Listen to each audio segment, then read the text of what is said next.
Over Memorial Weekend, my husband and I took an extended time to go to St. Regis, Montana. It is in the western part of the state, west of Missoula, on the way to Coeur d'Alene, Idaho. And this flea market is billed as the largest one in Montana. So I was intrigued, and I wanted to see if I could find postcards and ephemera, and just to see what a real flea market is like, because Montana does not do flea markets well. Okay, enough of the slow vid, let's speed it up.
It was a long and tiring day, but it was so fun. But one thing left I wanted to do on the way back to our hotel room was to visit St. Ignatius Mission. It's because of those postcards that I got in a lot from eBay, and about the story of these sisters and brothers who really became sisters and mothers and brothers in Montana. They were some of the early missionaries. So I finally got to see some of the places where they served.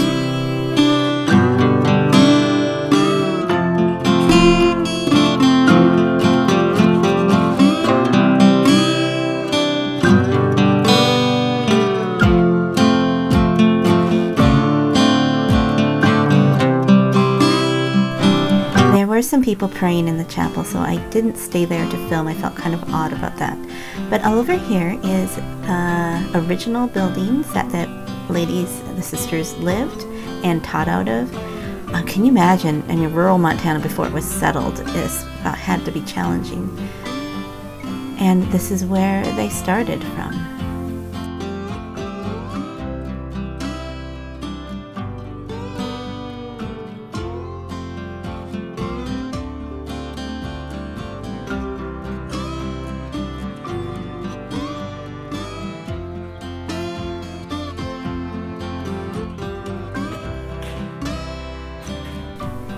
On the way home, we took an alternate route that took us to Phillipsburg, Montana, because they have advertised this great candy store all over the place.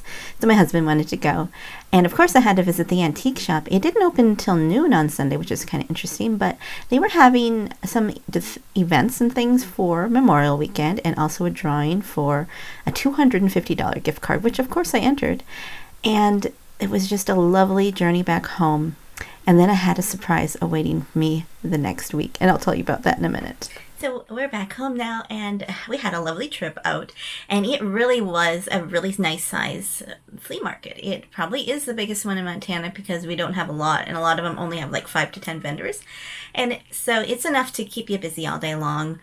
And they had food trucks and everything. So that was really nice to go out and see it. They also had some indoor booths, which I didn't film. We were going and I don't catch everything. And there was a vendor inside that had ephemera. So I picked up some postcards from him. I did pay up a little bit on them because there were some nice ones, and he had some real photos for $1.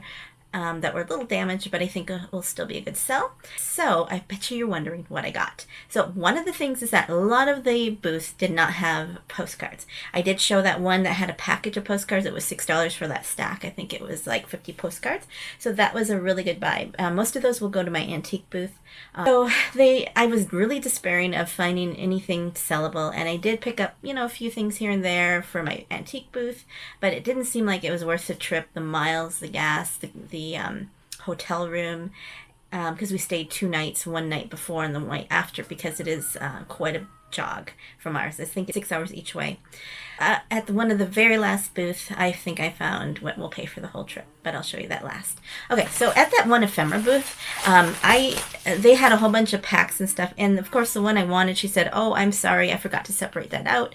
Those pieces are actually sold individually," so I didn't get that. But I did get this little packet, and it was $1. I mean, there's not, a lot in here. Oops.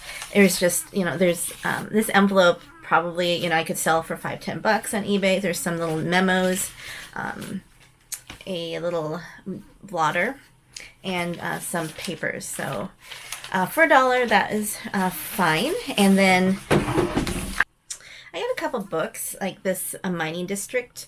I think they wanted like $1 for it. And so, I'll probably sell it for between $5 and $10. There was this one too I grabbed at the same booth. It's the an old Yellowstone National Park book. And this is from 1984. So, it's not terribly old, but it's still vintage. Kind of weird because that was the generation I grew up in. I did pick up a whole bunch of cabinet card photos, and I asked her would she do a deal on them all, and so I got all of these for $15. They are mostly people and some children. There's some studio ones. This one is interesting. I thought, this lady. Most of these I will probably put in my antique booth because a couple of them I'll probably pick out to put on eBay. But, it takes time to photograph and list and everything. It's just easier just to stick it in a sleeve and a price, unless there's an exceptional one in here. But that was a nice deal because I love these old cabinet cards. And I did pick up a bunch of postcards and stuff. And I did also, like I said, I went to a few local antique stores. We did stop at one in Helena on the way out. Some real photos. I liked this one because it looks like an old homestead shack. This one was, but I think they're soldiers. And I did do the Google Translate when I was there, and it looked like something interesting. I don't remember what it said at the moment, but this is a very faded photo, real photo postcard, but it is of a homestead, early homestead. So, and here is it looks like one of the homestead shacks. Another faded, but it's really nice. These little pieces of history, I really enjoy those. So a few other real photos. Then I got some, of course, the California real photos, the redwoods. And this one was really cool. It's a business college in Maine, and not sure how it's all supposed to go together. It's like an advertisement for their college. So that was $1. And some chromes, and I think this is another real photo. Some street views, some real photo. This is Oklahoma. We've got this one is from Oregon. Okay, I got a question for you.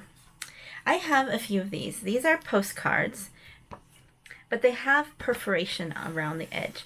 Do you know what those are called? What classification those are? Especially, Mark, have you ever done these? I don't think I've seen you do a video on these.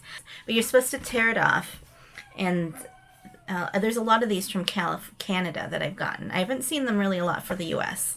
But they are made by Folk Guard Cards. And So, there's a whole bunch of West Virginia postcards, and so I got a bunch of those, and there's also this one, which was a real photo, and some really old West Virginia ones. So I know there are collectors in West Virginia, so I thought, why not see if those are good. So I did pay up on a lot of the postcards, so I was really picky about what I got, except for like that pack of, that was in that plastic bag. For one weekend trip, trying to pay back, earn the money for covering the cost, and of course try to make a profit. These are all the postcards that I got. I was hoping for more, but you don't want to overpay for a postcard and be stuck with them. So what I found, which I haven't done a lot of research on these yet, but there is this vendor who had a bunch of stereo view cards. And they were a lot of them are the Keystone View Company, and they had boxes of them, and they wanted, I think, $2 each. So I said, would you give me a deal if I get a whole bunch of them? And they said, sure. So she said, here's a chair. So I sat down, and I found some really interesting ones. So there's a lot of China ones. So that's what caught my eye. I think because China is supposed to be really good for collectibles, and these are hard to page through. I know I should probably just show you at a table. Ruins of a chapel in Shanghai from the bombs. Coolies unloading tea at the harbor. Transporting rice in southern China. And a lot of these have information on the back too, which is really interesting. I found them fascinating. It's like, I want to keep all these. I wanted to buy them all, and maybe I should have made an offer for them all. My husband was saying we're coming all the way out here. But there was a lot of very common ones too that I didn't pick. Modern street in Canton, China. How a bride and bridegroom are represented in a Chinese stage. A picturesque thoroughfare in Hong Kong. This is really neat, like the old pictures. So those were pretty nice. So all of these these stereo views are for China, and then the rest of these are other places. I got them for $1.50 each in the bulk price, and I have 41. Okay, so if I sell them all for $10 each, then that would be $410 in sales. However, I spent what do they charge me? $60. So it would be $350 profit in this pile at $10 each. And I think some of them are over $10 ones. So right here, I have paid for all of my expenses in the trip, plus, minimally. And then, of course, I've got the postcards and the photos and the books. And I also bought a couple display pieces as well. So yes, I will make a profit on all this despite the expenses. Now, would I do it again? Maybe in a few years, maybe not every year, because it does take a while to get out there. And if I do it again, I would probably try to hit more antique stores too. I really probably should have bought all of these because, even if I sell them for $5, it's still a good profit. So I mentioned that I had a surprise when I got home. So the Monday after we got home, I had a phone call, and she said, "This is so-and-so from the antique store in Phillipsburg. You are our winner of the gift card, $250. And I was so shocked. So guess what? We're going this weekend. Next week. And so I will film that and let you know what I get. So we're just doing a quick overnight. And yeah, and of course my friend told me she wants me to buy a bucket of dirt from her because they have sapphires in them. Yeah. So anyway, that was the trip, and I hope you enjoyed the journey with me and to see what I got. Let me know what you think of what I got, and you think I should have bought more? I think I probably did too. But a lot of things also were priced at collector's pricing. There were maybe a few booths that were not, but this was a 3-day event, and it was from dawn to dusk. So and we didn't get there till mid-morning. So of course, a lot of really good deals might have been gone already for the early people, but there's still a lot of stuff to go. So that's a report from the St. Regis Flea Market, and the largest one in Montana. So thank you for coming along this journey, and hope you have a joyful day. Goodbye.